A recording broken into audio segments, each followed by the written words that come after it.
the risk factors are the pathogenesis.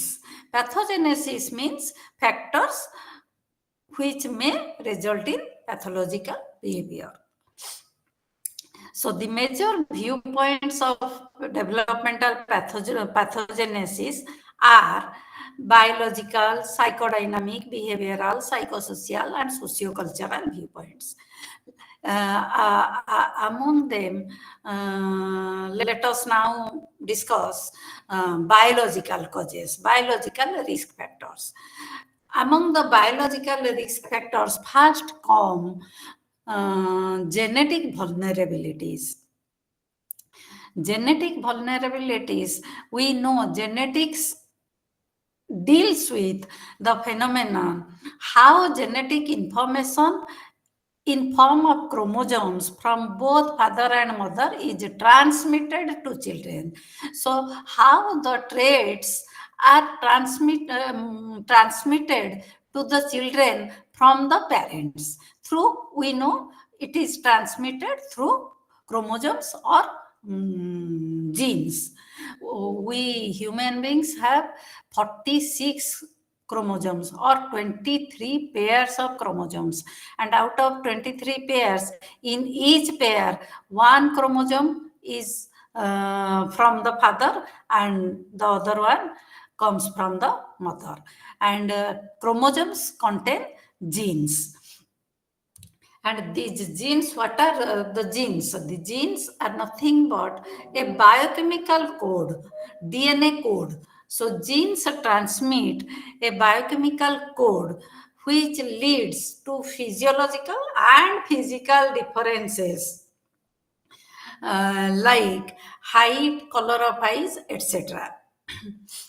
And behavioral genetics is the study of individual differences in behavior that are attributable in part to differences in genetic makeup. So, behavior genetics studies how genes influence our behavior. We know the total genetic makeup of an individual consisting of inherited genes is referred to as the genotype. That is the physical sequence of DNA. So these genes have been inherited from the parents, from father and mother, and the total genetic makeup is known as genotype. We cannot observe the genotype of the individual. Genotype is an individual's unobservable genetic constitution. Okay? What can we observe? Whatever we observe, it is called as the phenotype. So, phenotype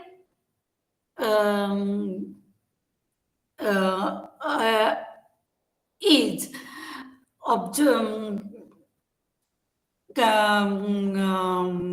phenotype consists of our genotype as well as the effect of environment.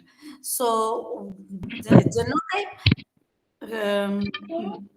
do anybody want to say anything?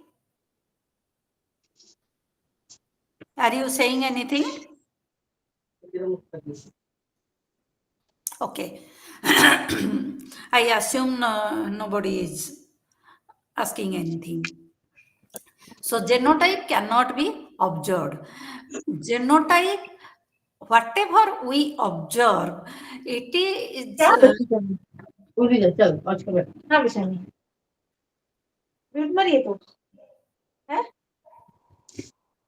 Please make your microphone silent. Keep your microphone silent, please.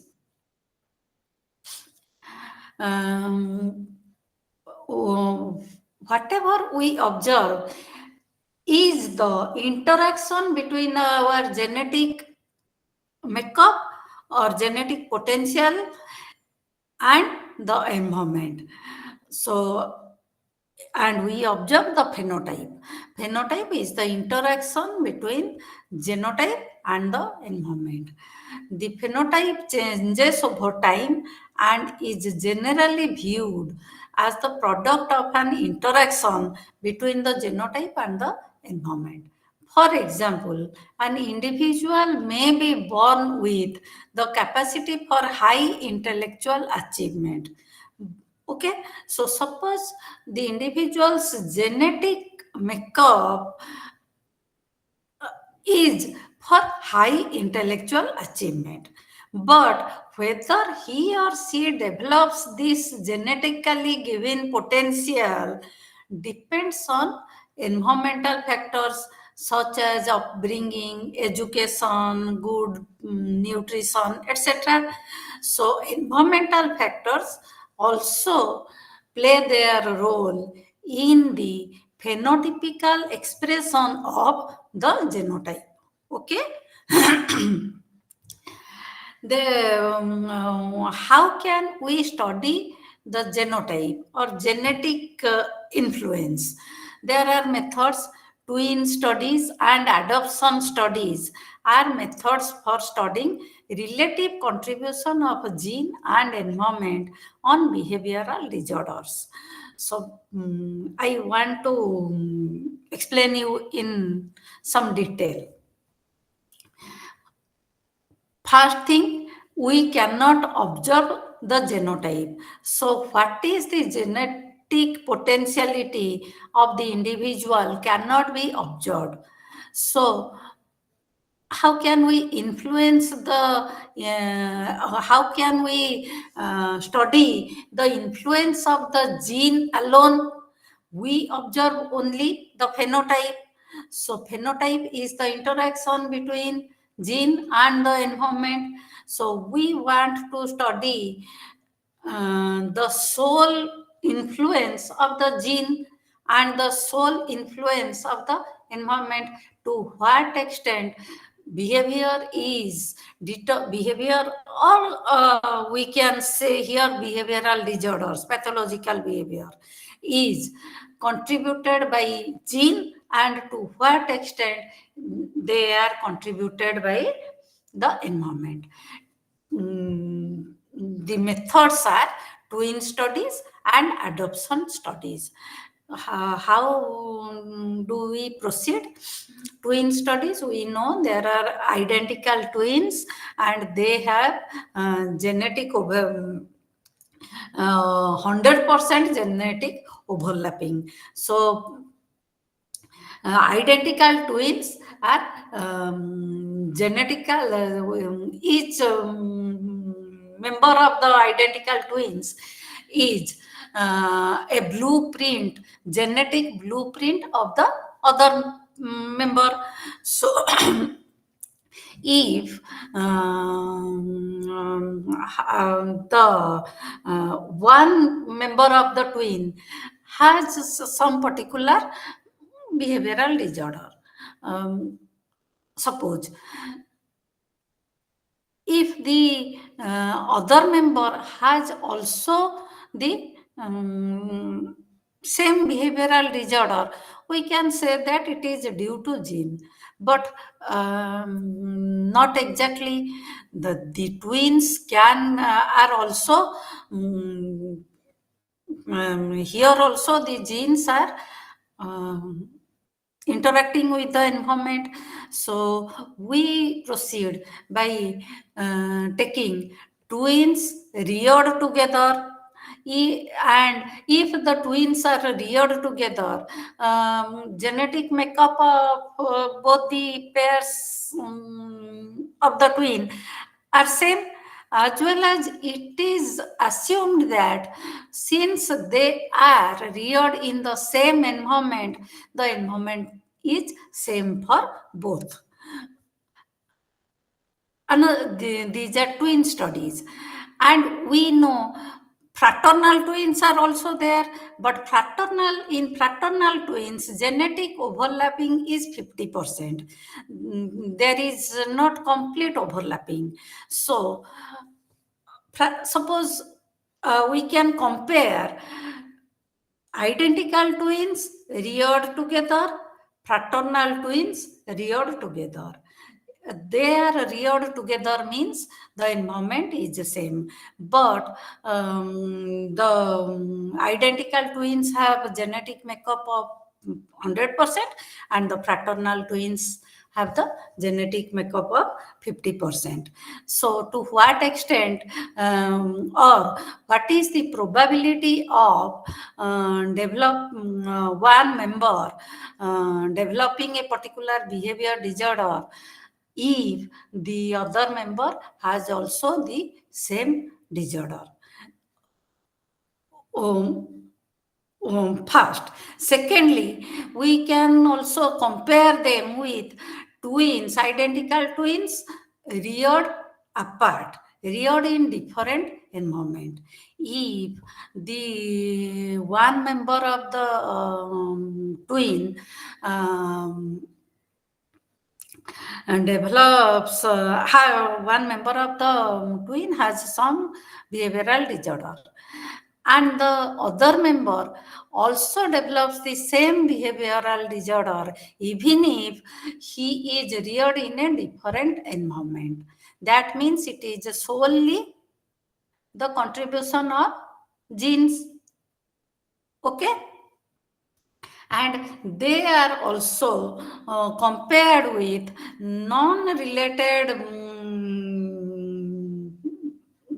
persons reared together or reared in the same environment, like adoption studies. Suppose identical twins. One is reared with the biological parent, and the other one was adopted and reared in some other family. So, with whom the behavior resembles or the physical characteristics resembles. These are some of the methods of twin studies and adoption studies. And by conducting twin studies and adoption studies, we can know the relative contribution of genes and environment of various characteristics. Whether genotypes will eventually produce the phenotypic behavior disorders will depend on environment and experience. So, a predisposition, also known as diathesis, and which is inherited.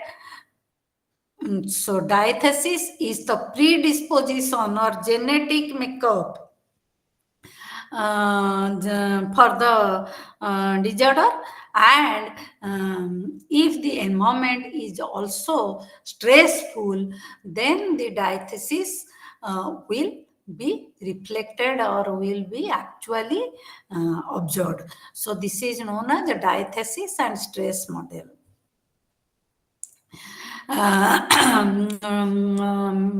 We can understand the influence of gene and environment by this picture. Suppose these two girls, B and G, are two identical twins, and B takes or B eats a healthy diet consisting of fruits and vegetables, etc. B and G both have genetic or both have genes that trigger obesity. Okay, both have genes that trigger obesity, but one of them eats healthy diet and the other one eats unhealthy food like pizza, burger, cold drinks, etc., etc. The one who takes healthy food, even if has the gene for obesity, doesn't become obese. Okay, but the one who takes unhealthy food, will be obese. So her gene for obesity is phenotypically expressed. She becomes obese. Secondly, second risk factor is the neuroendocrine system. Neuroendocrine system, we know that there are endocrine system or hormones which are secreted from our endocrine glands. We have an endocrine system. There are several endocrine glands, and the master gland is the pituitary. And a neuroendocrine system has been implicated in psychopathology, and the one of the most important neuroendocrine system is the HPA axis. What is HPA axis?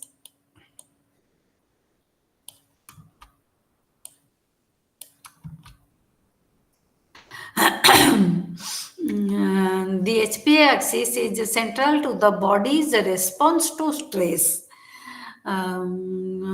When under stress or faced with threat, the hypothalamus, H for hypothalamus, secretes corticotrophin releasing hormone, or hypothalamus triggers the pituitary gland to secrete corticotrophin releasing hormone. So hypothalamus sends message when the individual is under stress. His hypothalamus sends message to the pituitary gland to release corticotrophin releasing hormone. The pituitary then releases adrenocorticotropic hormone, which travels via the blood to the adrenal glands. Okay, the adrenal glands are, pituitary gland is situated in the brain, but the adrenal glands are near the kidney. So through blood, this adrenocorticotropic hormone is traveling to the adrenal glands. And when the adrenal glands receives the message from the pituitary through the adrenocorticotropic hormone, they release the stress hormone, that is cortisol. Cortisol activates our sympathetic nervous system. Sympathetic nervous system is a part of our autonomic nervous system. When we are under stress, our sympathetic nervous system becomes active, and due to the activities of the sympathetic nervous system, our blood pressure rises, our blood sugar level are elevated, and more blood flows to the muscles of the body, and there are several other reactions of the sympathetic nervous system. When the cortisol is secreted on a regular basis, that is, when we are under continuous stress, then cortisol continues to be released. That means our sympathetic nervous system continues to be in active mode. Actually, when after the stressful stimulus is removed, sympathetic nervous system doesn't work anymore. Our parasympathetic nervous system takes over. But if we are exposed to continuous stress, sympathetic nervous system will be active in a continuous basis, and after a short time, our breakdown, there will be physical as well as psychological breakdown. Third risk factors are infections and physical handicaps. Pre or postnatal abnormalities or environmental conditions may result in physical defects. Suppose we know that mental disorders are associated with low birth weight. Low birth weight is most often a factor in premature births, nutritional deficiencies, diseases, exposure to radiation, drugs, or the mother's excessive use of alcohol, etc. during pregnancy are some common causes of low birth weight, and which is in turn also a major cause of mental retardation. And there are several psychosocial risk factors also. Psychosocial risk factors include our parental deprivation and separation. Suppose a child is deprived of parental love and warmth, or lives in orphanages where that love and warmth is absent. Definitely, personality of those institutionalized children will be different. Then childhood traumas, parental psychopathology. If parents are themselves a psychopath, are suffering from psychopathological conditions, their child rearing practices will also be different from normal parents. Within normal parents also, parenting styles are different. Some parents are very responsive to their children's needs. Some parents are very authoritarian. They want to control their children. So parenting styles also affect the behavior of the individual. And disrupted family relationships. If parents are divorced, separated, or there is constant quarrel among the family members, such families are very dysfunctional. And there are also socio-cultural risk factors. Socio-cultural risk factors include the socio-cultural environment of the individual. Socio-cultural environment, some of the cultural practices, for example, we have some cultural practices which are not present in Western cultures. So socio-cultural environment is important.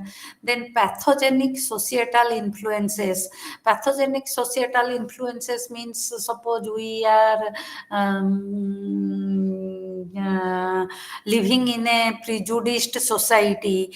So our group members have a prejudice against a group, or we ourselves are the victims of the prejudice or discrimination. So these are socio-cultural risk factors. And social change and uncertainty. Society is changing.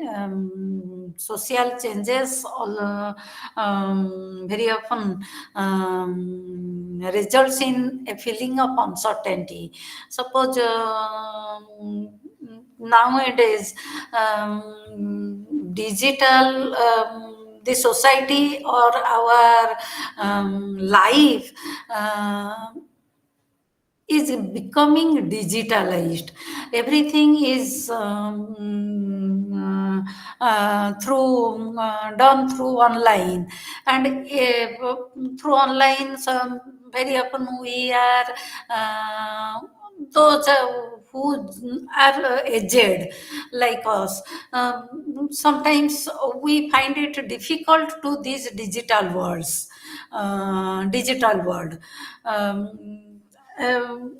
cyber frauds are there, cyber crimes are there. We are not very easily adapting to such type of environments. So these are socio-cultural causes, and these are the risk factors which may result in pathological behavior in the individual. Then let us discuss about the childhood mental disorders. Some of the childhood mental disorders. That means these disorders are observed or developed in childhood. Among them are some pervasive developmental disorders. Pervasive developmental disorders are a group of conditions that involve delays in the development of many basic skills. Say the ability to socialize with others, or the ability to communicate, etc. And children with this pervasive development disorder generally do not have problems in all areas of functioning. Rather, most of them have specific problem areas, and in other areas of function, in other areas they can function very well. But these conditions are identified in children around 3 years of age, a critical period in a child's development. So they are called developmental disorders. Although the condition begins far earlier than 3 years of age. Suppose the ability to communicate. Usually in a child in 1 year or 2 year old child, suppose the child has difficulty, we do not regard it as a disorder uh, because it is well within the normal range of development. A 1 year old child, some children also develop language, or they have verbal development. Later in life, say when they are 1.5 year olds or 2 years of age, they can speak. So we usually do not notice them. In DSM-5 tier, I told you in the last class that your study material is according to the DSM-4 tier. But now DSM-5 tier has been published in 2022. So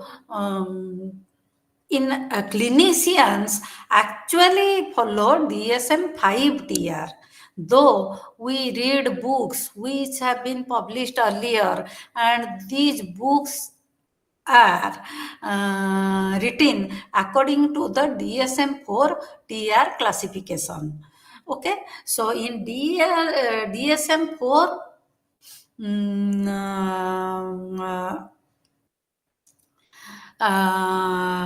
tier classification, these pervasive developmental disorders, they have been renamed as autistic spectrum disorder. Okay, autistic spectrum disorder.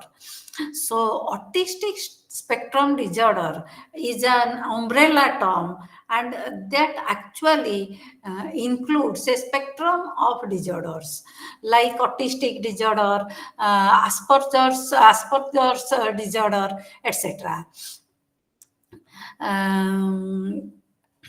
So autism spectrum disorder are the represent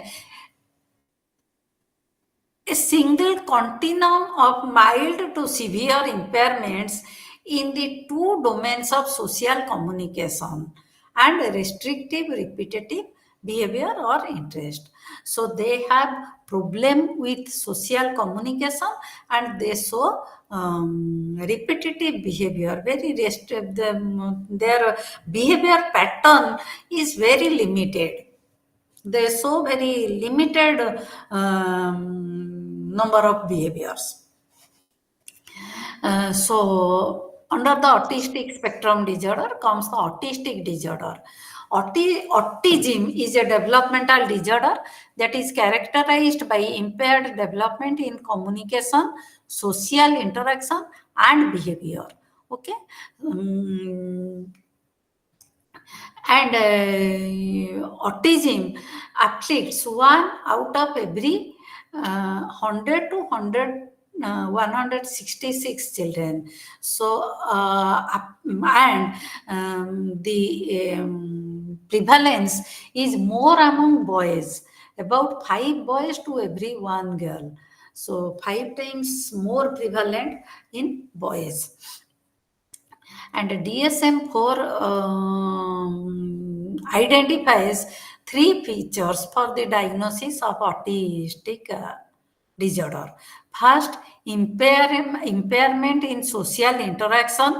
So, social interaction means individuals with autism fail to develop normal personal interaction in virtually every setting. They have difficulty in interacting with others, and the affected persons may fail to form normal social contacts. Some of the persons with this disorder are capable of showing affection, though the ways in which they demonstrate their affection is different from the ways others do, different from the way normal people do.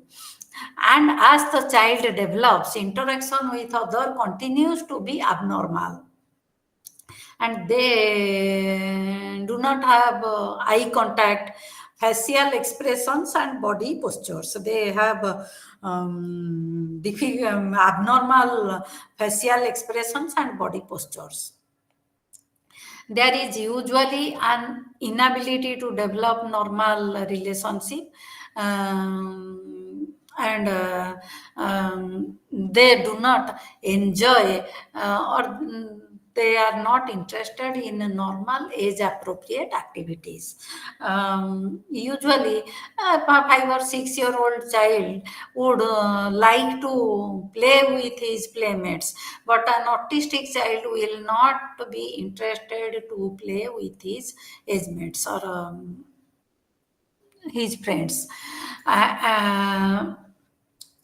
Second major character symptom is first impairment in social interaction. Second one is communication. Communication is usually severely impaired in persons with autism.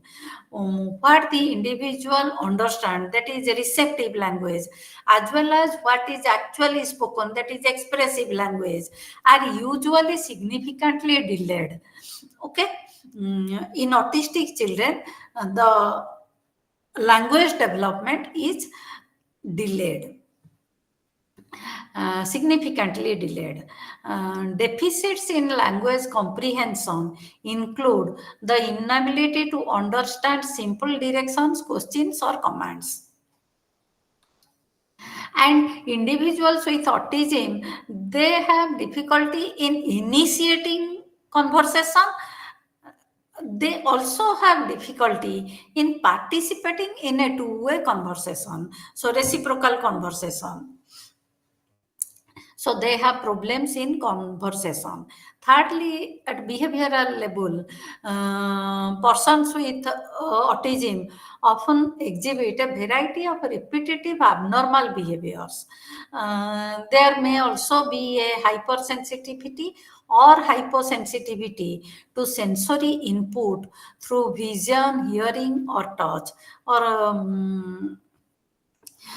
Suppose they hear a sound, suppose a music is played which they do not like, they may be hypersensitive, or they may be hyper, their sensitive may be below the normal level.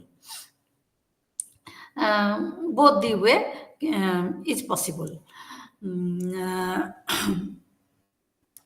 And they have often they are often inflexible to routine and many everyday tasks. um, they may do their daily tasks in a very rigid and routine way. Any change will provoke a severe reaction in these children. And they may cause self-harm, such as biting, or they can bite their hands or etc. others, or head banging. They can bang their head against the wall, etc. So there are three symptoms of autistic behavior. First, impaired social interaction. Second, communication, they have difficulty in communication. And third, the behavior pattern is very repetitive and ritualistic. What are the causes of autistic behavior? Researchers have not reached agreement regarding its specific causes. Scientists have found rare, sometimes gene mutations are responsible.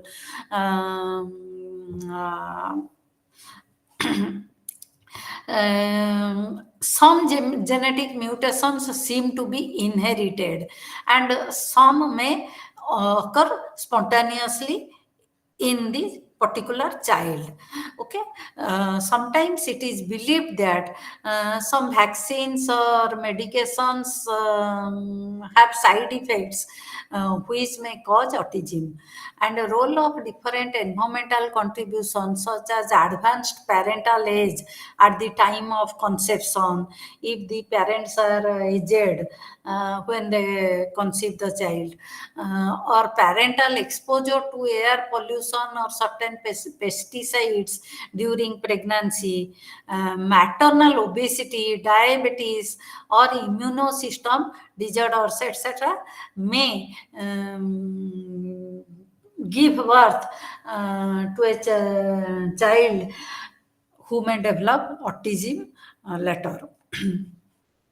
Extreme prematurity or a very low birth weight and have birth difficulty are also potential causes. There is another type of disorder, pervasive disorder, that is known as Rates disorder. Rates disorder is an X-linked dominant neurological disorder. X-linked neurological disorder means it affects only girls. Very rarely it may be observable in a boy, but it affects mainly girls, because girls have two X chromosomes, and this disorder is linked to X chromosome. The girls having Rett's disorder, they show normal development during the first 6 to 18 months. Okay, they show normal development. Then after that, their development becomes stagnant. So after this period of stagnation, there may be rapid regression in motor and language skills. So the development of the disorder or the disorder develops in three phases. First, normal development up to 18 months of age. then a period of stagnation, and then rapid deterioration. And the hallmark of Rett's syndrome is the loss of purposeful hand use and its replacement with stereotyped hand wringing. They cannot do anything with their hand because there is a rapid deterioration in motor skills. Their hand other key features include loss of speech, panic like attacks, grinding of teeth, rigid gait, tremors, etc. They cry a lot, scream and cry a lot. The girls typically survive into adulthood but are at risk of sudden unexplained death. Okay, suddenly they may die. And Rett's syndrome is due to the mutation of a gene, MECP2 gene. That gene is found on X chromosome, and that Rett's disorder is a very rare, and global prevalence varies between 5 to 7 cases in 1 lakh. Then Asperger's syndrome. Asperger's syndrome is considered to be at the milder or higher functioning range of the autistic spectrum disorder. People with Asperger's syndrome have normal to average intelligence but typically have difficulties with social interactions. That language development is not delayed. In autistic children, their language development is delayed, both receptive and expressive. But language development is not delayed in the children having Asperger's syndrome. They have the ability to speak and understand, but they may have trouble understanding social situation and subtle forms of communication like body language, humor, and sarcasm. They don't know what to say or how to say in what situation. We do not behave similarly with our friends or with our teacher. So our language becomes different. Our body language becomes different when we communicate with friends or when we communicate with our mother or when we communicate with our teacher. So in different situations, we verbally communicate, our communication style is different. But the children having Asperger's syndrome, they do not understand that. They don't have that flexibility. And they, like autistic children, they have a very narrow range of interests. And sometimes, since they are not intellectually poor, they have good intelligence. They show extraordinary skill in one or two areas of life. Often they are referred to as little professors. They may also think and talk a lot about one topic or interest, or only want to do a small range of activities, very limited range of activities. Asperger's syndrome is 5 times more common in boys than in girls. And Asperger's syndrome has been estimated to affect 2.5 out of every 1,000 children. Based upon the total number of children with autistic disorder. The causes of Asperger's syndrome are unknown. Genetics, but it is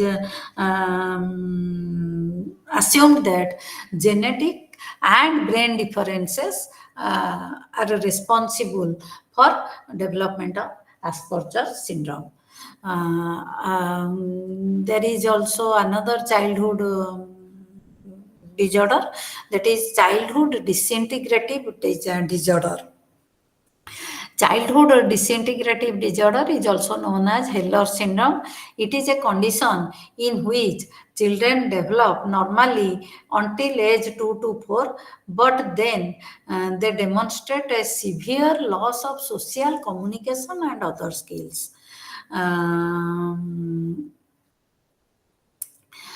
Childhood disintegrative disorder is very much like autism, but their loss of skills is very dramatic, sudden. Dramatic loss of previously acquired language, social or motor skills, loss of bowel or bladder control. Even if they have acquired these skills, they lose these skills dramatically or all on a sudden.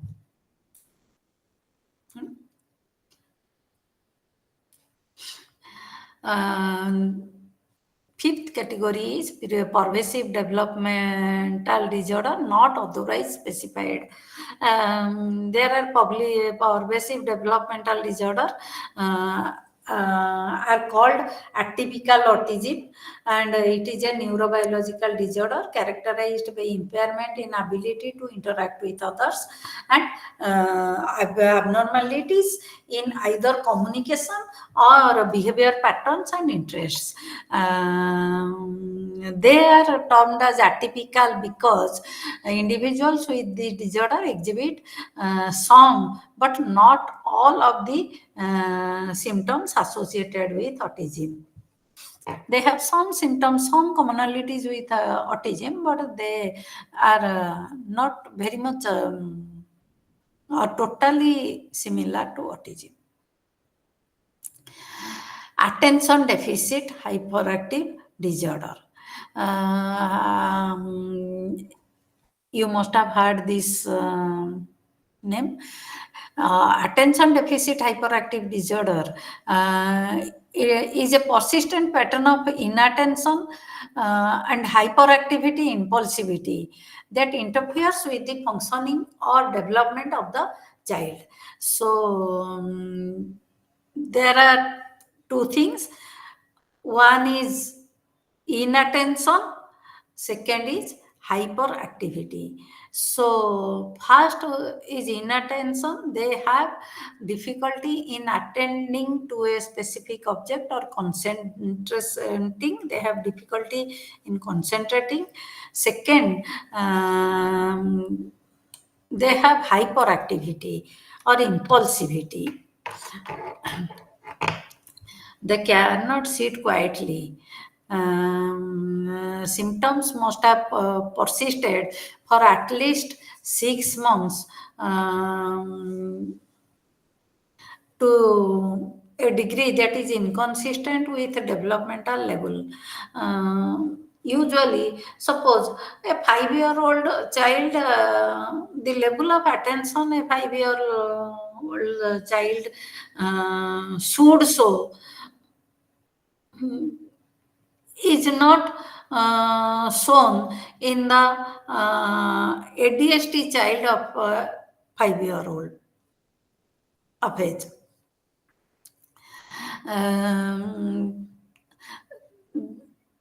They must have negatively impacts or negative impacts directly on social, academic or occupational activities.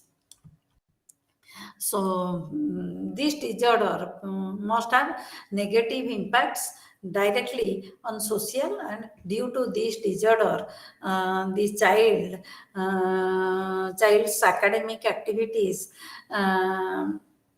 must be suffering, and his social interaction is also affected. The symptoms are not solely a manifestation of oppositional behavior. Oppositional behavior, so some children are there who do not obey the requests of others. ଅମାନିଆ ଯାହାକୁ ଆମେ କହନ୍ତି so oppositional it is not solely a manifestation of oppositional behavior. It may be combined with that, but not a sole manifestation of that. And causes of ADHD. So far as causes are concerned, genes often runs in ADHD, often runs in families. That means genes are involved. Then there are environmental factors also. Studies suggest a potential link between cigarette smoking and alcohol use during pregnancy and ADHD in children. Okay, so if a pregnant mother consumes excessive alcohol or smokes a cigarette, such a lady is very likely to give birth a child who would be ADHD. Preschoolers who are exposed to high levels of lead may have a higher risk of developing ADHD. So lead exposure is also very dangerous. Brain abnormalities are also involved. Over the last few years, researchers have looked at the brain in people with ADHD and found some clear abnormalities. MRI shows that parts of the base of the brain associated with attention, we know, if you remember your brain structure, at the base of the brain, there are reticular activating systems near the brainstem. That reticular activating system is responsible for our attention, arousal, etc. And MRI shows that these portions which are responsible for our attention are smaller in size in people with ADHD, and the part of the brain that connects the left and right frontal lobe are also found to be smaller in a couple of studies. So in one or two studies, they opine that the part of the brain that connects the left and right front of the brain is small. Researchers have found decreased activity in the front parts of the brain in ADHD. So not only structurally they are smaller, functionally also there is decreased activity in this part, front part of the brain. And there are also some environmental risk factors like food additives. Few years back, we heard that Maggi contains that monoglutamate, monosodium glutamate, which gives rise to ADHD or cancer, etc. So these are food, our foods use, many foods use artificial colors or preservatives, and many of these food additives may result in ADHD.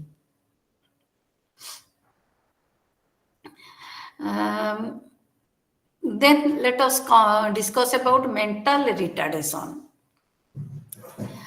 Mental retardation was renamed in DSM-5 as intellectual disability.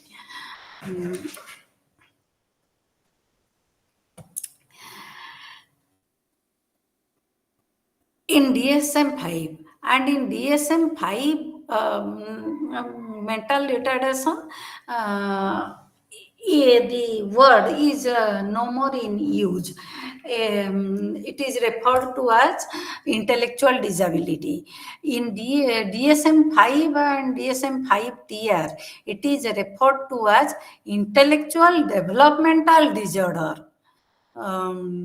So nowadays, mental retardation is called as intellectual developmental disorder. Mental retardation is a developmental disability that first appears in children under age of 18. It is defined as an intellectual functioning level well below average. Okay. So, intellectual functioning is low, first characteristic. Secondly, there is significant limitations in daily living skills. That is adaptive functioning. So, for the diagnosis of intellectual disability or intellectual developmental disability, two things are required. First, we have to administer a standard intelligence test and find out the intelligence quotient. The IQ must be well below average. We know the average IQ is 100, and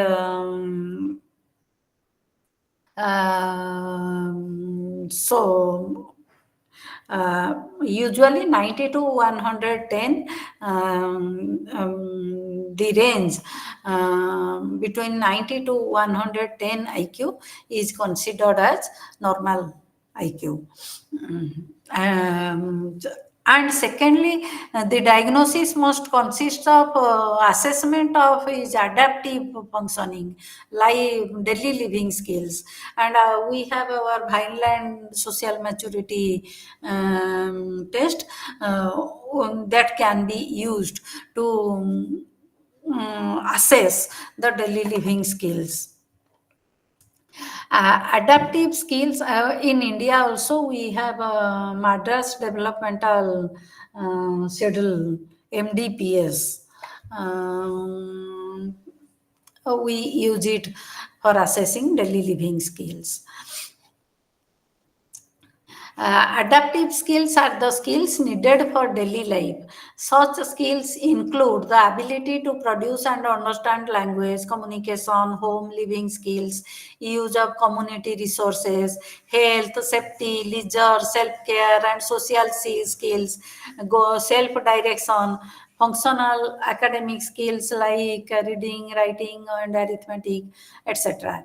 And in most cases, mental retardation persists throughout adulthood. That's why in the last class, when we were discussing about the DSM-4 tier, in DSM-4 and 4 tier, which were using a multi-axial format, mental retardation was placed in access to because it persists throughout the life of the individual. It is not that mental retardation will be cured. In general, mentally retarded children reach developmental milestones such as walking and talking much later than the general population. Their development is delayed. Symptoms of mental retardation may appear at birth or later in childhood, depending on the cause of the disability. So, suppose due to some brain disease infection, the person becomes mentally retarded. Then the person was normal at the time of birth, but mental retardation appeared later in life. So, depending on the cause of the disability, it may appear at birth or later.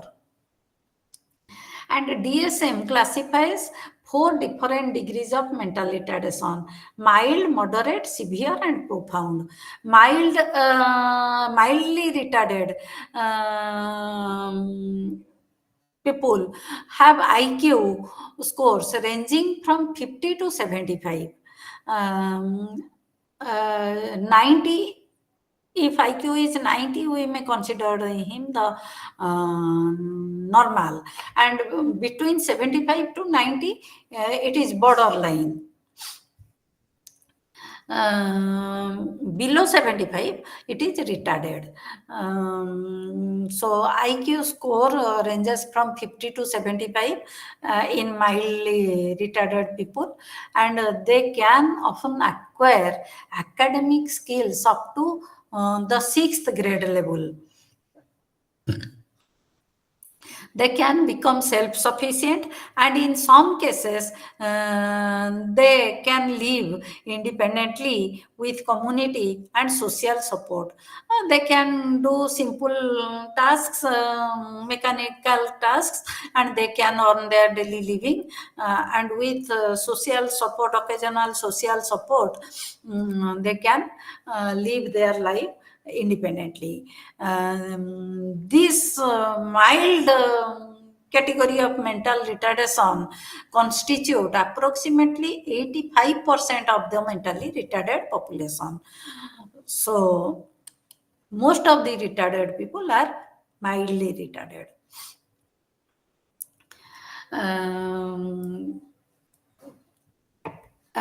They are called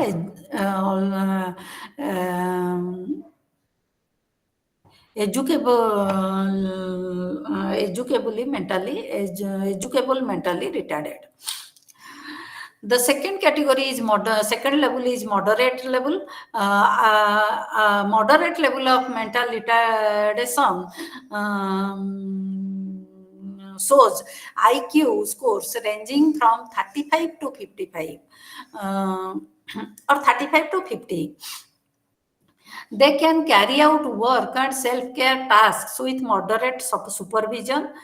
They typically acquire communication skills in childhood and are able to live and function successfully within the community in a supervised environment. They require supervision or help, support more than the mildly retarded people. About 10 they can be trained with their daily works, and they can do that. And about 10% of the mentally retarded population are considered moderately retarded.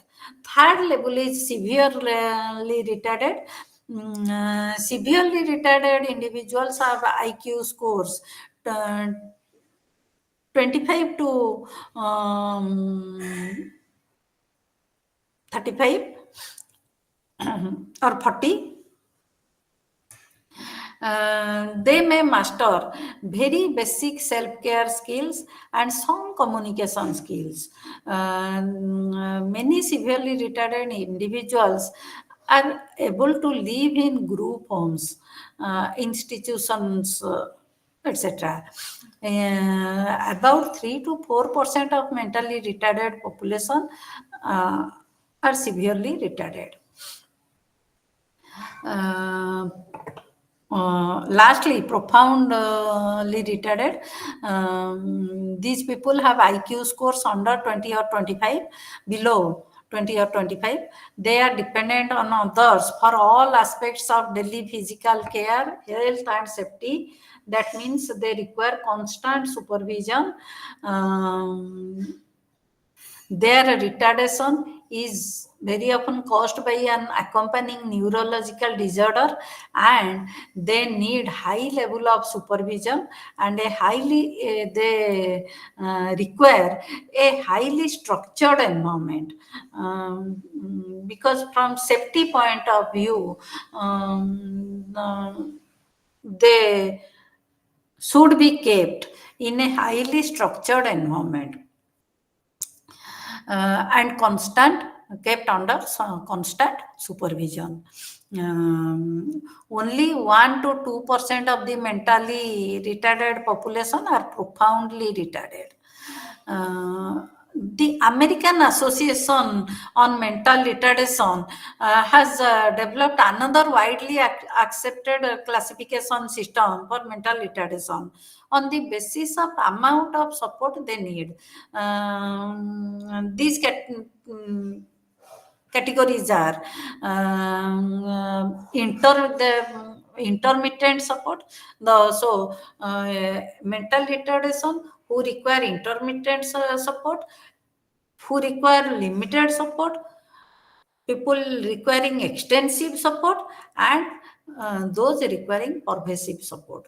So the American Association on Mental Retardation describes or classifies the mentally retarded people as people requiring intermittent or limited, extensive or pervasive support. What are the causes of mental retardation? The main cause is first genetic causes. About 5% of mental retardation is caused by hereditary factors. Mental retardation may be caused by an inherited abnormality. That means parents are retarded, so the offspring is retarded, so it may be inherited. Some genetic defects, recessive genetic defects, such as phenylketonuria, that it is the short form is PKU. Phenylketonuria also results in mental retardation. Phenylketonuria is a condition where there is error of metabolism. So these people or children having PKU, they have difficulty in metabolizing milk or milk products. So they cannot metabolize milk. If milk is not digested, milk is not digested, and some toxic or some toxins are deposited. Since in the metabolic process of milk, some toxins are produced in these children. And we know children live on milk, so but they cannot their body cannot digest it or metabolize it. Toxins are accumulated, and that toxin cause mental retardation. Gradually, as the toxins are accumulated, their intellectual ability is affected. So if phenylketonuria is diagnosed, then the child can be given a milk-free diet, so that that toxin is phenylalanine. I think that the name of that toxin, I don't remember correctly. That toxin will not be produced and deposited, so the child will not develop retardation. So it is the earlier the diagnosis, it is better. Thirdly, gene mutation is also responsible for development of mental retardation. We all know about the Down syndrome, which is also called Mongolism or trisomy 21. Why it is called trisomy 21? Because there is we know we have 23 pairs of chromosomes, and the persons with Down syndrome, they have 3 chromosomes in their 21st pair. So instead of 2 chromosomes, they have 3 chromosomes. So there is an extra chromosome in their 21st pair of chromosomes. That is why it is called trisomy 21. And these genetic conditions cause mental retardation. Second group of causes are parental illnesses and infections. These include excessive alcohol intake during the pregnancy, exposure to radiation, drug abuse, cigarette smoking, maternal infections like rubella, cytomegalovirus infections, etc. If the mother has high blood pressure or blood poisoning, and there is increased chance of giving birth birth a mentally retarded child. Then birth defects.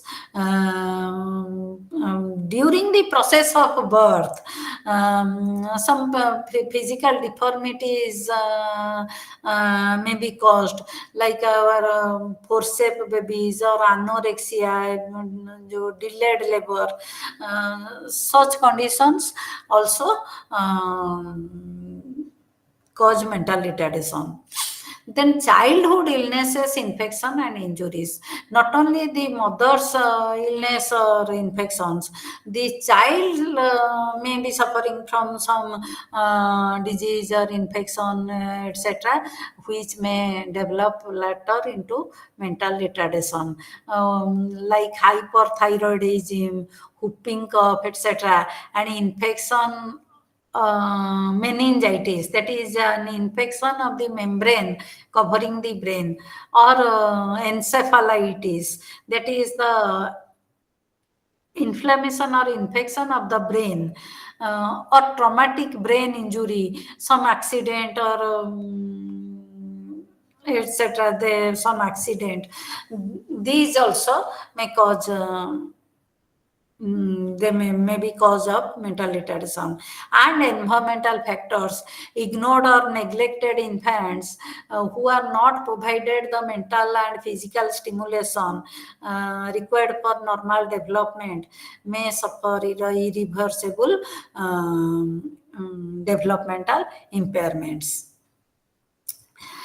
Children who live in poverty and suffer from malnutrition, unhealthy living condition, improper or inadequate medical care are at a higher risk. And we have already told exposure to lead can also lead to mental retardation.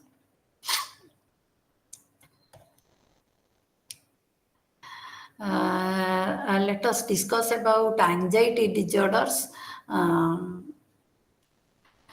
There are, what is anxiety? Anxiety and fear. There is a difference between anxiety and fear. Anxiety involves subjective perception of threat, physiological changes, and some kind of behavioral reaction. Fear also same, but fear is a basic emotion of human being, which is associated with perception of real threatening situation. So in fear, the threat threatening situation is real. Suppose I see a tiger and I am afraid. I see a snake, I am afraid. So Um, I see a terrorist in front of me, pointing gun towards me. I am afraid. That is fear. So the perception of the threatening situation is real, really present, and fear is associated with physiological changes like activation of sympathetic nervous system and associated behavior component. We know when we are afraid, we show flight or fight response. On the other hand, anxiety, there is also subjective perception of threat, but the threat is not immediate threat. It um, the threat is not immediately present. So the person is apprehensive of the presence of the threat.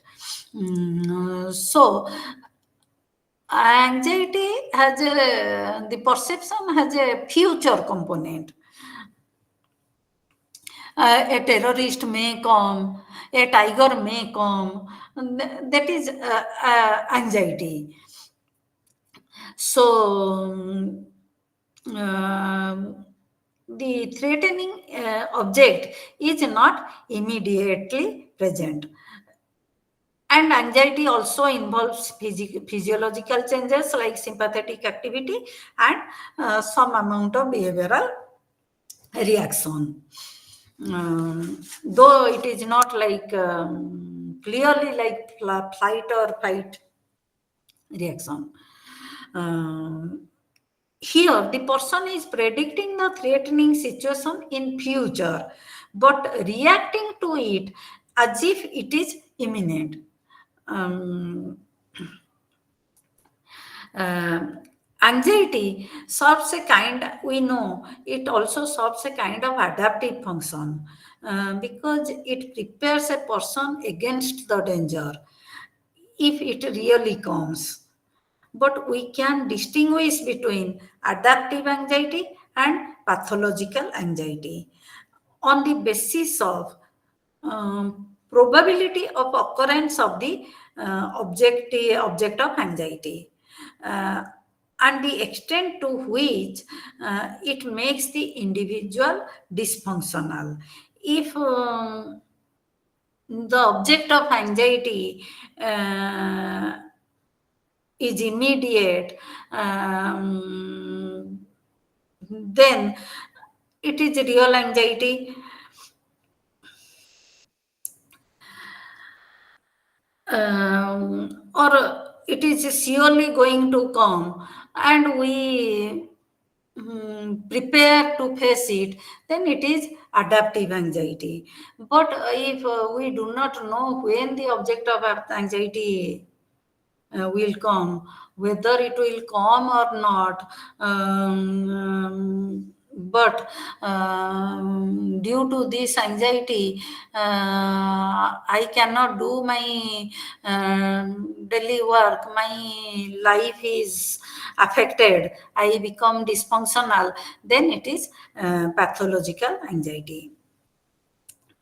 Um, to put it in simple words, when the imagined danger is unrealistic or unlikely to happen, and the effect is debilitating, it is pathological.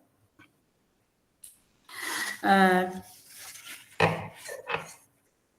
Common characteristics of anxiety. We have several anxiety disorders, so we will discuss panic attack, phobia, generalized anxiety disorder, etc. OCD, we will discuss. But the common characteristics of all the anxiety disorders is cognition of subjective perception of danger, which may be accompanied by vivid or occasionally morbid images of the difficulties encountered. Okay, so there is in each case there is subjective perception of danger. In each case, there is physiological reaction through the activation of your sympathetic nervous system, and there is also behavioral manifestation.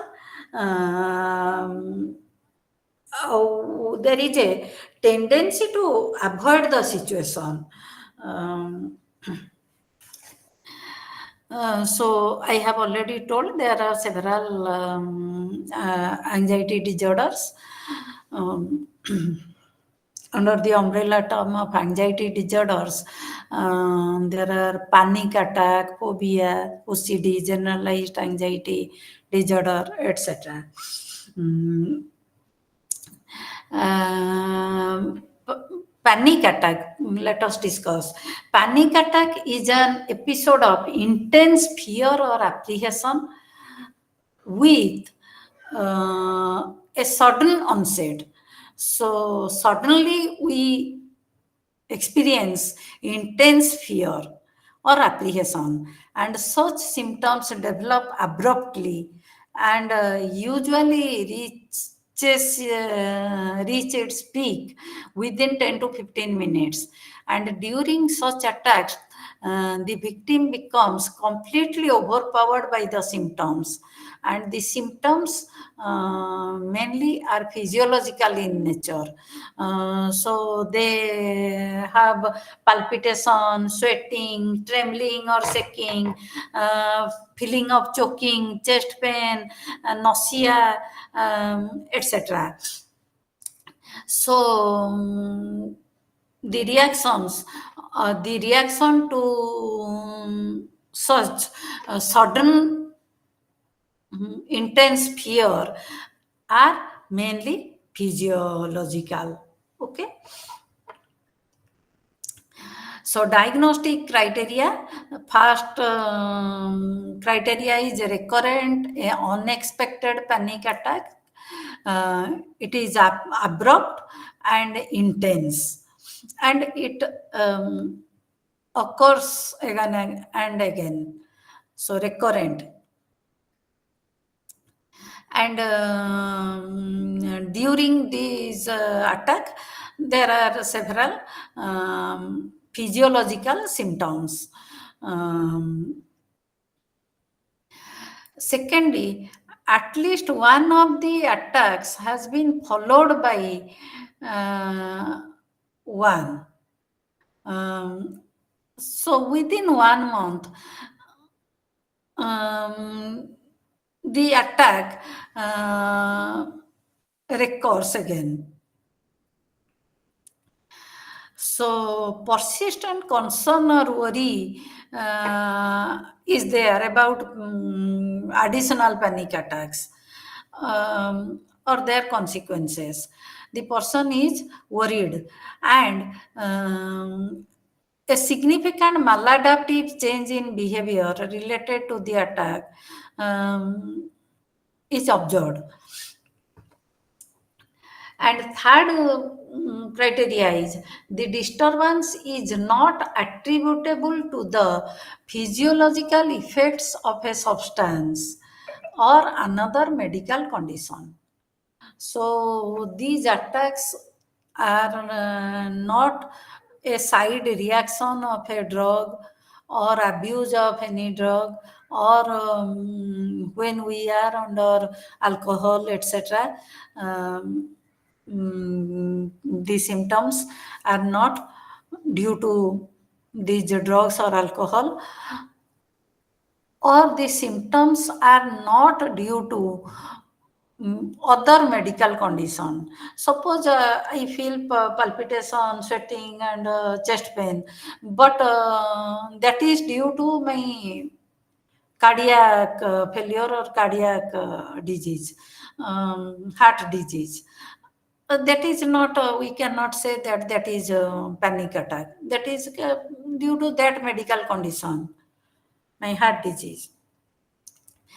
And panic attacks can be with DSM suggests that panic attacks can be with or without agoraphobia. Agoraphobia is the fear of public places. Agora means public places where there is assembly people, a number of people assemble, like your cinema hall, shopping mall, or a ticket counter, trains, buses, etc., where a number of people assemble. And fear of those places is known as agoraphobia. And many a times panic attack is associated with also agoraphobia. So, Excuse me, ma'am. yes. Ma'am, what is the meaning of epidemiology?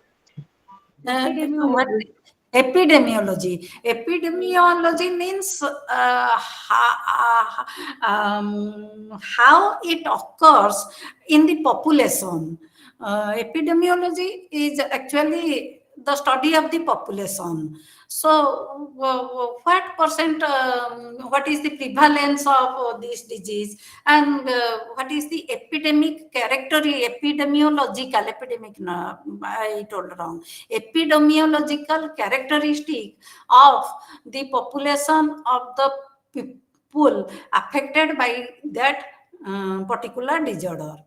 What age group of people are more prone to such a disorder, whether it is more common among men or women, so, and what is its prevalence, that is epidemiology. All these comes under epidemiology. Okay. Okay, ma'am. Thank you.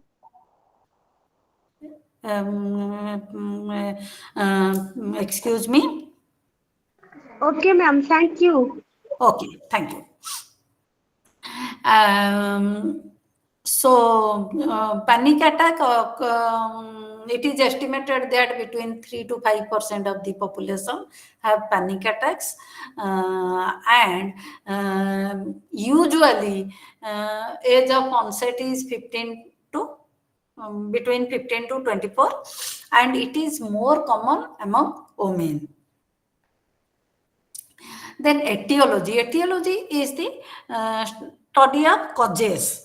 What are the causes of panic attack? So there are biological factors. Biological factors include genetic factor, brain abnormalities, biochemical abnormalities, as well as infection, disease. All these things come under biological factors. Biological factors for panic attack. It has been suggested that panic disorder runs in families. So there might be some contribution of genes, but the specific genes responsible for panic disorder have not been discovered. Some genes are thought to be responsible, and brain and biochemical abnormalities have been attempted to be studied.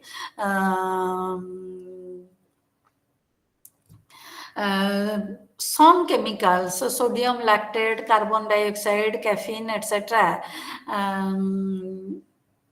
are thought to be associated with this attack, and panic attacks have been associated with increased activity in the hippocampus, which are responsible for monitoring external and internal stimuli and moderating brain's reaction to them. So increased activity in hippocampus, and the amygdala is also, there is increased activity in amygdala. Amygdala, we know, is critically important in fear reaction, and it is involved in fear network of the brain. So abnormal sensitivity in this region may cause repeated anxiety attacks. So amygdala is abnormally active. and there is increased noradrenergic activity which simulates cardiac problem by enhancing heart rate and breathing problems. Abnormalities in their benzodiazepine receptors, which help in anxiety reduction. So, benzodiazepine receptors help in anxiety reduction, but their activity is reduced in panic attacks. And the role of GABA neurotransmitter may be important in this respect.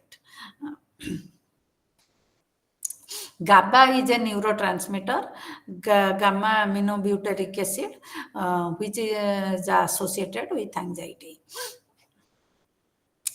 And psychological factors also have been suggested. Learning factor. The learning theorists have tried to explain panic attacks as learned phenomena. And cognitive factors also there. They focus on the interpretation of bodily sensations and external cues that may trigger the attack. A catastrophic meaning may be assigned to the bodily sensation. Suppose I am taking some medicine and I don't know that the medicine will have certain side effects. When the medicine starts showing its side effects, I may give a catastrophic meaning to it. Oh, my heart is damaged. I am going to die. I am having a heart attack. So that is panic attack. Excuse me, ma'am. Yes. Ma'am, can you explain Hindi language, ma'am? क्या पूछना चाहते हैं आप?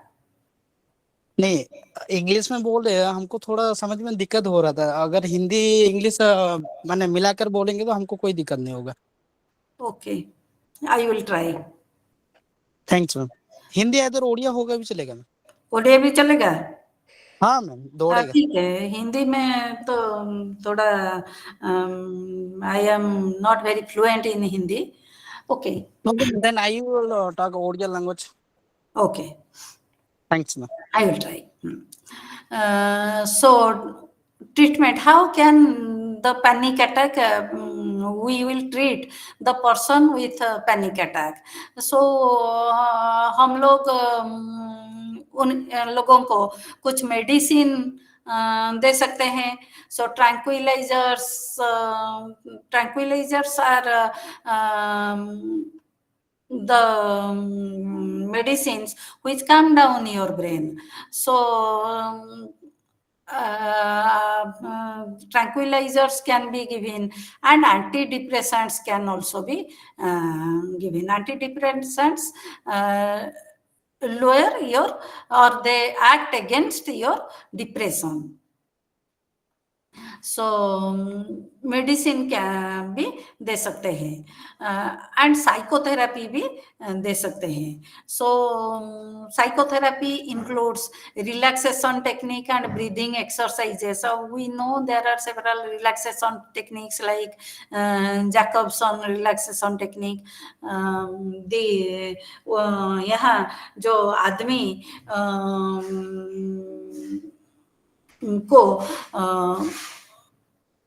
उनका muscles को relax करने के लिए वो जो तालीम दिया जाता है.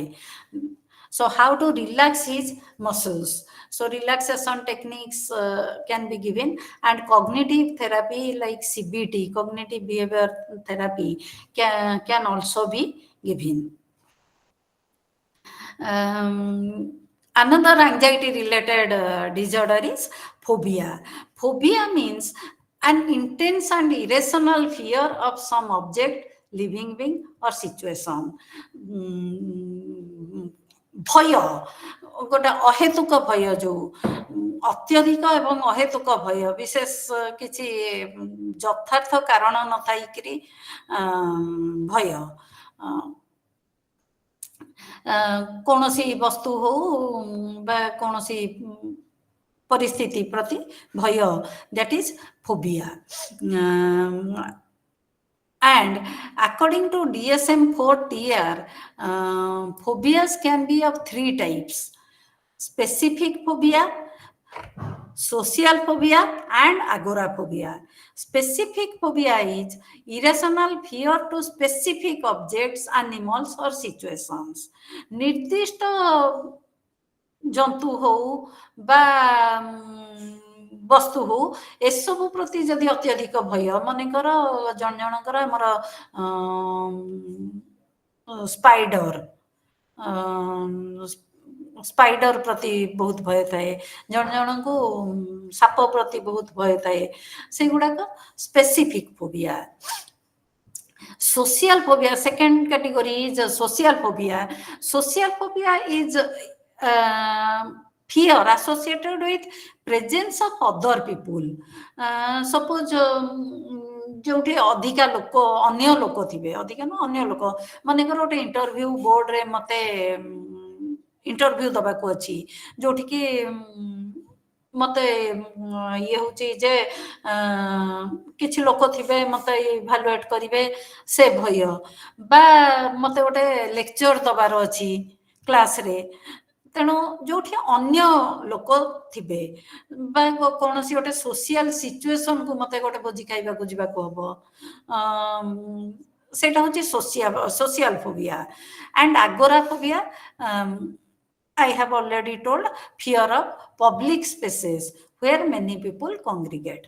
जो जगह पब्लिक जगह गुड़ा करे सब बहुत लोक थांती जेमती मु कहली रेलवे स्टेशन बा गोटे सिनेमा हॉल मार्केट प्लेस से सब जगह प्रति भयटा को आगोराफोबिया कहती diagnostic criteria of phobia includes a persistent and disproportionate fear of some specific object, social situation or crowded place that actually carries little danger. So it is irrational. विशेष किसी यथार्थ कारण नहीं से सेटिकी डरिबार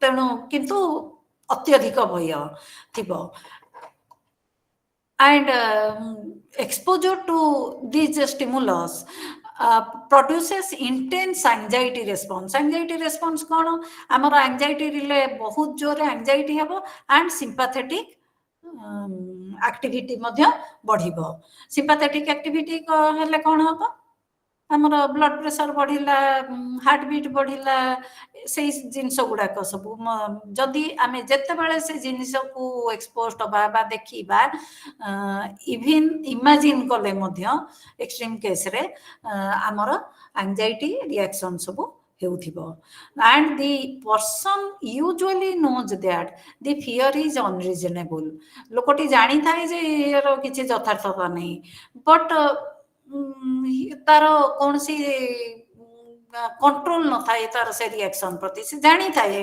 डरिबार किछि कारण नहीं but he has or she has no control on the reaction.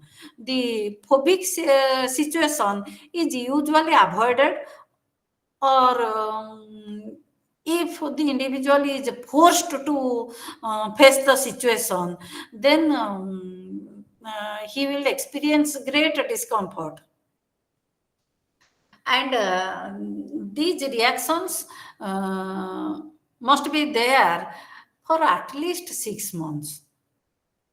अति कम रे 6 मास हैला ए भली रिएक्शन तार होउथिबो काली हैला बा गला वीक ठू स्टार्ट हेची हमें ताको फोबिया बोली कहिबा नाही माने कंटिन्यू 6 मंथ धरि के माने कंटिन्यू से गोटे एक्टिविटी थिबा एग्जैक्टली 6 मास बा ताठो अधिक समय धरि के होउथिबो आ गोटे में हम सडन माने गोटे रास्ता रे जाउथबा सडन माने किछ गोटे एक्सीडेंट देखले माने सेही टाइम फोबिया जो आसी माने डर सेटा को कैटेगरी रो सेटा जदि डरटा सप्तरे तो आपणक सामने आसी पहुँचुची मनकर रास्तार देखिले Accident. टेररिस्ट माओवादी आसीचंती बंदूक धरिकरी आपन सामने ठियाइबा गोटे डकायत आसिकरी आपन को कहूची जा अछि देई दे चुरा देखैकरी से हाँ। जगह the threat object is real सेटा समस्त डरिबे हमको डर लागिबो माने सेटा and रियल अच्छा okay yes okay so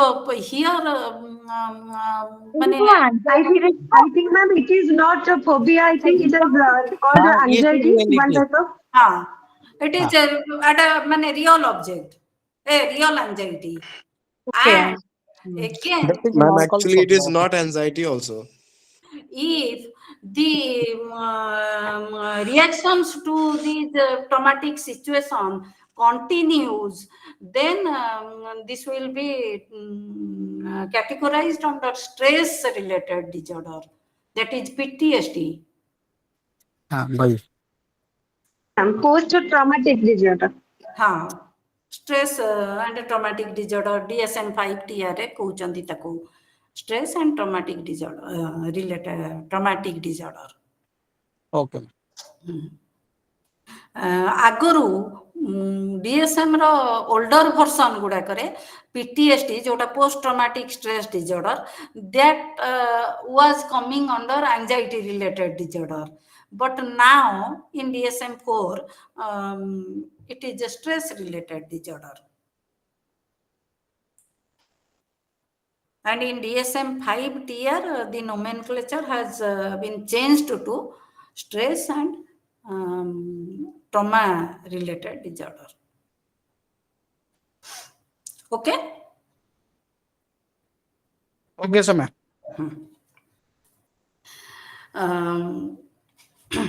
but in phobia the object is not actually as dangerous as we perceive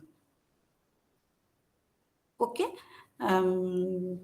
it is irrational and out of proportion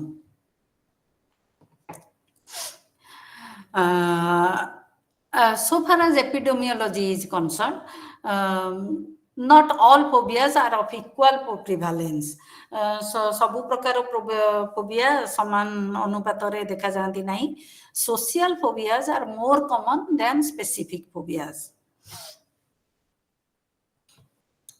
ଆମ ମାନଙ୍କ ମଧ୍ୟରୁ ବହୁତ ଲୋକଙ୍କର social phobia ଥାଏ ଟିକେ ଅପେକ୍ଷାକୃତ ଭାବରେ ଅଧିକା ପାଏ ଇଣ୍ଟରଭ୍ୟୁଟେ ଦବାକୁ ବା ଗୋଟେ ମନେକର ପବ୍ଲିକ ସ୍ପିଚ ଦବାକୁ ଏଗୁଡ଼ାକ ବା ପବ୍ଲିକଙ୍କ ଆଗରେ ଗୋଟେ ଷ୍ଟେଜରେ ଯାଇକିରି ଗୀତ ଗାଇବାକୁ ଏସବୁ ଆମମାନଙ୍କୁ ଟିକେ ଭୟ ଲାଗେ हाँ मैम मोर टी कम अच्छी କମ ଅଛି ମୋର ବହୁତ ଅଛି Ma'am, those who are introvert, they are specially related with this disease. introversion is No, I am introvert, but I am not never faced any kind of fear to give a talk or confront with gathering. So it is not. yes. It is not related. related to introversion नहीं नहीं आपके अंदर so भी है आपको वो introversion दिख नहीं रहा है आएगा आएगा वो भी आएगा okay so phobia is more common in women than men and as age increases rate of phobia decreases so prevalence estimates are lower in older individuals and so far as causes are concerned let us discuss biological causes biological factors though some think that genetic contribution is there, but it has not been well established. Biological factors amar ete besi research taku support karu nahi, but psychological factors are there. Psychoanalytic theory emphasizes the role of unconscious needs and conflicts. So psychoanalytically oriented researchers, they attribute phobias to disastrous interpersonal experience. So social phobia has been explained by the mistrust and generalized fear of environment seems to be displaced on the phobic object or situation. ସେମାନେ କହୁଛନ୍ତି ମନେକର ଆମର ଯେମିତି Ericsson କହୁଛନ୍ତି ଛୁଆ ବେଳେ first stage of development ହେଉଛି trust versus ମିସଟ୍ରଷ୍ଟ। Suppose ମୋର ଗୋଟେ ଜେନେରାଲ ଆଟିଚ୍ୟୁଡ୍ ଟ୍ରଷ୍ଟ ଡେଭଲପ୍ କରିଲା ନାହିଁ, and if my needs are not satisfied, ଗୋଟେ ଛୋଟ ଛୁଆର ଗୋଟେ ଇନଫାଣ୍ଟର, ତାହେଲେ ସେ ତାର ମିସଟ୍ରଷ୍ଟ ଡେଭଲପ୍ କରିବ ସୋସାଇଟି ପ୍ରତି। ମିସଟ୍ରଷ୍ଟ ଯଦି ଡେଭଲପ୍ କଲା ତାହେଲେ ଲୋକମାନଙ୍କୁ ସେ ବିଶ୍ୱାସ କରିବାକୁ ଭୟ କରିବ, ଆଣ୍ଡ ସେ ଭୟଟା ତାର ଫୋବିକ୍ ଅବଜେକ୍ଟକୁ ଡିସପ୍ଲେସ୍ଡ ହେଇଯିବ, ତାର ଡିରେକ୍ସନ୍ ଚେଞ୍ଜ କରିକିରି ହୁଏତ ଅନ୍ୟ ମାନେ କେଉଁ ସିଚୁଏସନ୍କୁ ଡାଇରେକ୍ଟେଡ୍ ହେଇଗଲା ବା କୌଣସି ଅବଜେକ୍ଟକୁ ଡାଇରେକ୍ଟେଡ୍ ହେଇଗଲା, ଏଇଭଳି ହେବ। Displacement is a defence mechanism. And learning theories, they explain that neutral object is associated with fear and acquires the property to elicit fear through the principles of classical conditioning. Classical conditioning रे कौन होची समस्त ओडिया बुझुच तो? Yes. समझ सकते हो? सबको आता है ओडिया में। हाँ Odia Okay, class. Okay, thank you.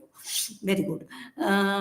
Classical conditioning रे कौन होची ना आमे गोटे न्यूट्रल ऑब्जेक्ट जोटा को कहूचे UCS unconditioned stimulus, sorry conditioned stimulus जोटा बेलटा फूड संगे आसोसिएटेड हेलारू फूडटा खाइले ताकू फूड माने जो रेस्पॉन्सटा बाहरुची फूड जो रेस्पॉन्सटा को एलिसिट करूची कोनटा सलिवेशन लाड़ बाहरुची, तेणु बेलटा फूड संगे आसोसिएटेड होई कि फूड रो क्वालिटी किछि एक्वायर करूची।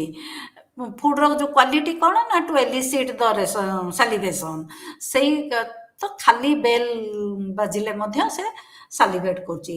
एठी सेमती गोटे neutral object, here the bell was neutral object but food होची प्रकृत रे सालिवेशन पई रेस्पोंसिबल। ठीक सेमती फोबिक रिएक्शन केमती डेवलप करूची ना गोटे न्यूट्रल ऑब्जेक्ट सेटा गोटे फियर एलिसिटिंग स्टिमुलस संगे आसोसिएटेड हेले जो थर गोटे भय उद्रेककारी गोटे ये आसोसिएटेड हेले सीए भय उद्रेक करिवार क्षमता किछि गेन करिवो। से माने गोटे दउचंदी एग्जांपल, गोटे छुआ थिला से माने लिटिल आल्बर्ट बोली कहउचंदी, ताकू गोटे व्हाइट टेडी बियर देखा गला। से आल्बर्ट गोटे छोट छुआटे, आल्बर्ट को टेडी बियरटा देखा गला। जेतेबेले आल्बर्ट से टेडी बियरटा को धरिबा को गला, सेतेबेले ता कान पछ पाखरे गोटे बड़ शब्द गोटे सृष्टि कराला। बड़ शब्द सृष्टि करेले छोट छुआटा डरी जीव नहीं कि, तो से छोट छुआटा जो डरी गला केते थर एभली करागलारू ग्रेजुअली से धड़ा से टेडी बियरटा को देखिला मात्रे से छुआ डरिबा आरंभ कला। ओके, एंड ग्रेजुअली से धड़ा टेडी बियर टू ये हेकि जेतक फरी एनिमल माने करो तमरो ठेकुआ हो ମୂଷା ହଉ ବା ମାନେ ସେଇଭଳି ଫରି ଆନିମଲ ଯୋଉଗୁଡାକ ସମସ୍ତଙ୍କୁ ସେ ଡରିବା ଆରମ୍ଭ କଲା। ଅହେତୁକ ଭାବରେ ଠେକୁଆକୁ ଡରିଲେ ତ that is phobia. So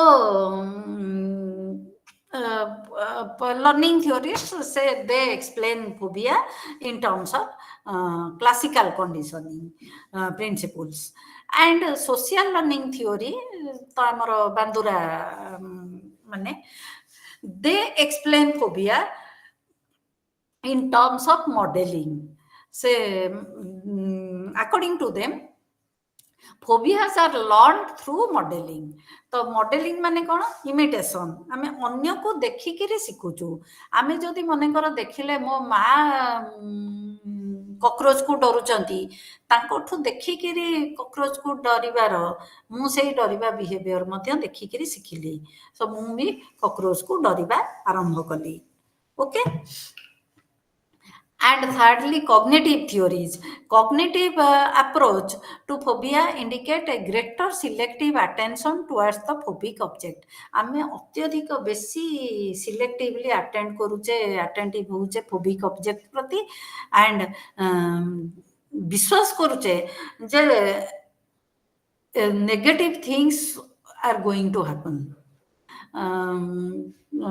कौन गोटे ହେଇଯିବ से कामुड़ी पकेइब सर्प मते कामुड़ी पकेइब बा कौन गोटे ହେଇଯିବ तेणु सेही जो catastrophic outcomes are believed to be inevitable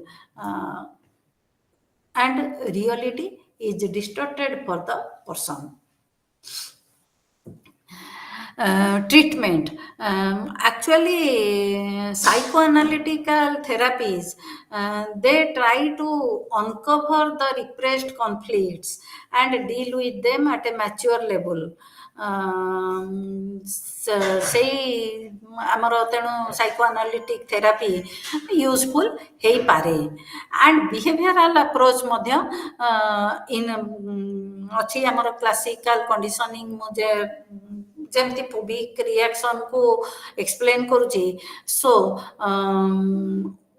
following the principles of classical conditioning or operant conditioning there are several behavior modification techniques mainly classical conditioning principle ऊपर base करिकरी systematic desensitization flooding etc exposure training एई गुडा को सब aversive training एमती सबू अच्छी phobia पई systematic desensitization flooding एगुडा को बहुत इफेक्टिव हबार देखा जाइए एंड मॉडलिंग बायोफीडबैक एगुडा को मध्य बिहेवियरल अप्रोच को फॉलो करी यूज करा जाई पारिबो but cognitive approach to treating specific phobic disorder has not been found to be very effective because the person already knows the unreasonableness of his or her fear.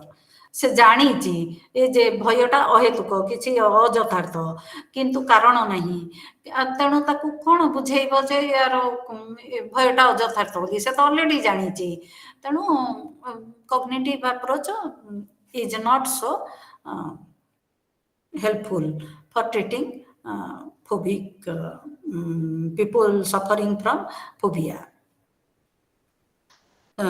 So I think we should stop now. If you have any doubt, you can ask. Ma'am, please share the PDF. Yes. Last day I can share it. Okay, thank you. Let me complete it.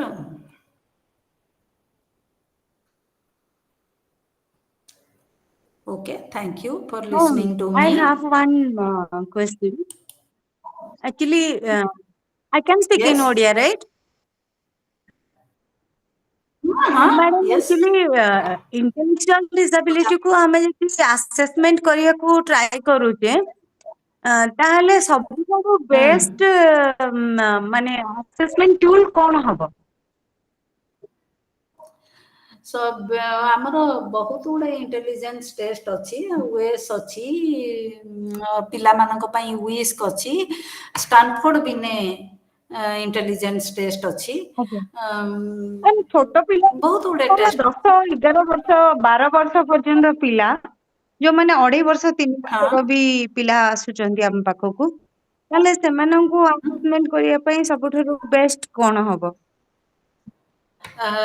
ଇଏ ହଉଛି ପ୍ରଥମ କଥା, ଆମର ଯୋଉ first intelligence test ଯୋଉଟା Stanford ସରି ବିନେ Simon test, ସେଟା ତ ମାନେ ଇଏ ହେଇଥିଲା ଯେ 3 ବର୍ଷରୁ ଆରମ୍ଭ ହେଇକିରି ପିଲାଙ୍କୁ ଆସେସ୍ କରୁଥିଲା। ତ ତାର ଭେରିୟସ୍ ରିଭିଜନ ହେଇକିରି ବର୍ତ୍ତମାନ ଷ୍ଟାନଫୋର୍ଡ ବିନେ ଟେଷ୍ଟ ଅଛି, କରାଯାଇ ପାରିବ। ୱିସ୍କ ଆମର ଅଛି, ୱିସ୍କ ଗୋଟେ ୱେସଲରଙ୍କର ଟେଷ୍ଟ, ୱିସ୍କ ଟା ବହୁତ ଭଲ ଟେଷ୍ଟ। ୱିସ୍କ ଟା 6 ବର୍ଷରୁ 16 ବର୍ଷର ପିଲାଙ୍କ ପାଇଁ। WISK WISC ୱିସ୍କ, okay Wessler Intelligence Scale for Children। Ma'am open source ଇଏରେ ଅଛି କି? ଓପନ ସୋର୍ସ ରେ ଆମେ କଣ ଏଇ ଆସେସମେଣ୍ଟ ଟୁଲ ଟା ପାଇପାରିବା କି? ନାଇଁ, ଏଗୁଡାକ ଓପନଲି ହବନି, you have to purchase it and it is very ହଁ ହଁ ଠିକ ଅଛି କଷ୍ଟଲି ଅଲସୋ। ଓକେ ଓକେ ୱେସଲର ଆଉ ଗୋଟେ ତଳଆ ଭର୍ସନ ବି ଅଛି, ଯୋଉଟା 6 ବର୍ଷଠୁ ଛୋଟ ପିଲାଙ୍କୁ ବି ଦିଆଯାଇ ପାରିବ, ତାଙ୍କର ସେ ପ୍ରାଇମେରୀ ଆଣ୍ଡ ପ୍ରି ସ୍କୁଲ ପିଲାଙ୍କ ପାଇଁ। ଆଜ୍ଞା ସେଟା ମଧ୍ୟ ୟୁଜ କରିଯାଏ, depending on the age of the child. ୱିସ୍କ ଟା ଅରିଜିନାଲ ୱିସ୍କ ଆଉ ସେ ଇଏ ଗୁଡାକ ତମକୁ 70-80 ହଜାର ଟଙ୍କା, 1,00,000 ଟଙ୍କା ପଡିଯାଇପାରେ। ଓ ଯୋଉଟା କି ଆମେ ଏକୁଟିଆ କିଣିବା ଟିକେ କଷ୍ଟ, ତମର କଲେଜ ସ୍କୁଲ କିଣି ପାରନ୍ତି, କିନ୍ତୁ ଫର୍ଚୁନେଟଲି ୱିସ୍କ has Indian adaptation. Malin's test, intelligence test for children Malin କରିଛନ୍ତି, ତାର ଇଣ୍ଡିଆନ ଭର୍ସନ ସବୁ ୱିସ୍କ ର ଅଛି, ସେଗୁଡା ଶସ୍ତାରେ ତମେ ପାଇଯିବ କିଣିଲେ। ଆଜ୍ଞା ଆଜ୍ଞା।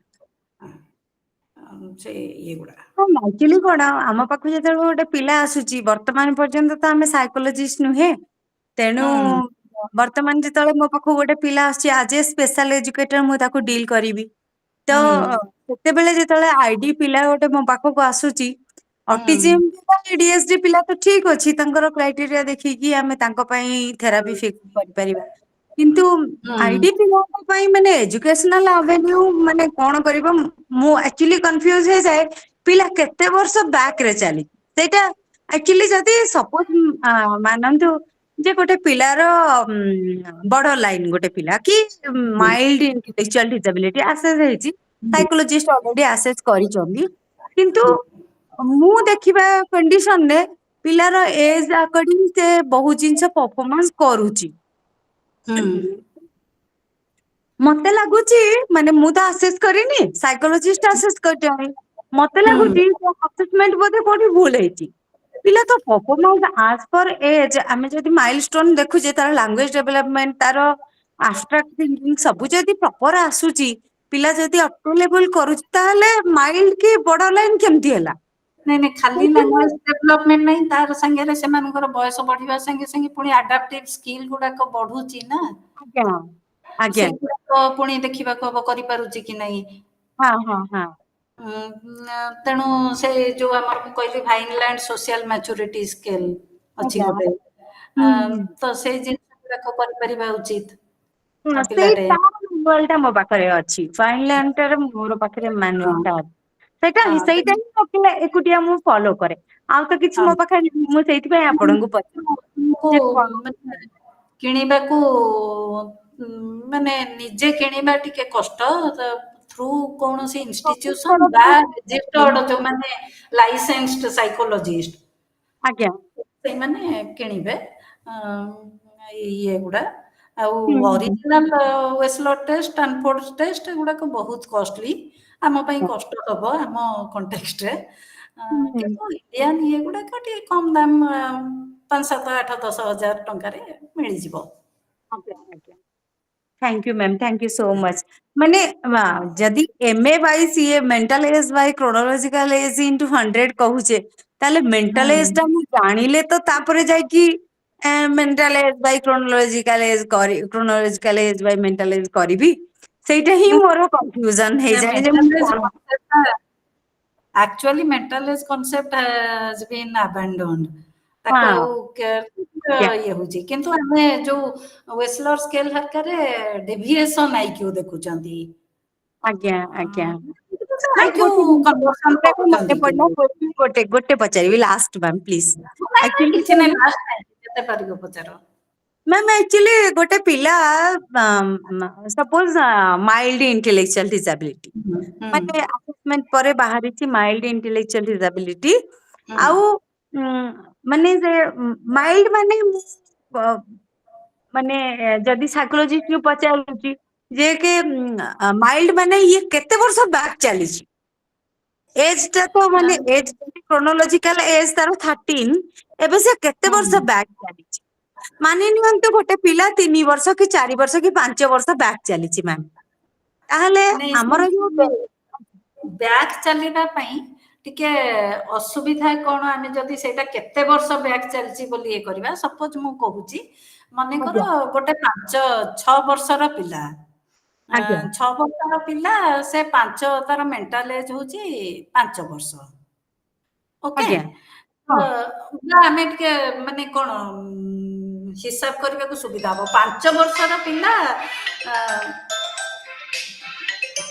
5 वर्षर पिला 4 वर्षर पिला भली काम करूची ताले हम कोन हो तार आईक्यू केते हो 4/5 गुणन 100 ता माने 80 वर्षे सेठी बैक चलसी 80 आईक्यू हां किंतु अपर पक्षरे माने कर पिलाटार बयस 10 वर्ष 10 वर्ष बेले ताकू 80 आईक्यू होबा पई 8 वर्ष होबा दरकार तार मेंटल एज आज्ञा तो सेठी 2 वर्ष बैक होबा दरकार ओके माने तेणु बयस माने चाइल्डहुड रे जोटा गोटे वर्ष बैक जाउथिला एबे 10 वर्ष लेट चाइल्डहुड को आसिला को सेटा 2 वर्ष बैक जिबा उचित तेणु सेइथ में मेंटल एज कांसेप्ट हमर ये हे माने ग्रेजुअली अबैंडन हे कि डेविएशन लाइक देखुचंदी माने से पिला को हमें तारी एज ग्रुप रो पिला संगे कंपेयर करबा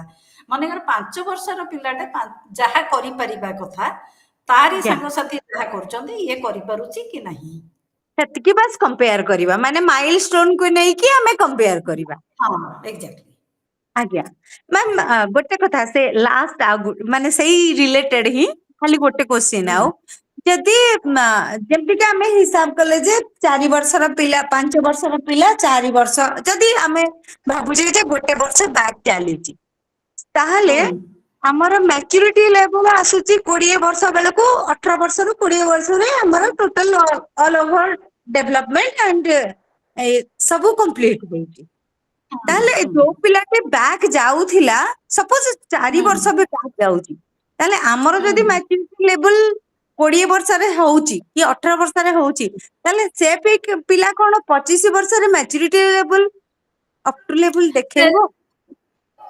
सेटा धीरे धीरे गैप टा बढ़ी बढ़ी जीवो हां सेटा जो जोडा बंदिला सेटा 2 वर्ष ही गला 20 वर्ष बेले को सेटा 4 वर्ष ही जइथिबो धर मो से मानी जे 5 वर्ष भी लेट हो सपोज जनकर 20 वर्ष मैच्योरिटी लेवल आसीबा कथा माइल्ड पिला 5 वर्ष लेट है कि जदी 25 वर्ष रे कोन सही मैच्योरिटी लेवल आसीबो कि 25 वर्ष पिला हबनी काहे कि ना हमरो फिजिकल डेवलपमेंट जहा भी सब सेटा कोन पूरा जीवन सारा चली थाए कि ना गोटे स्टेज पर सेटा बंद हुए तो हां एटा तो फिजिकल कथा जदी इंटेलेक्चुअल लेवल कथा कोन जाय कि फैक्टरी एक्टिविटी कथा कोहा जाय मने करो गोटे पिल्ला 20 वर्षर पिल्लार इंटेलिजेंस 25 वर्षर पिल्लार इंटेलिजेंस कोन तफात किछि अछि ना किछि नै बा 25 वर्ष 30 वर्ष भीतर किछि आउ तफात अछि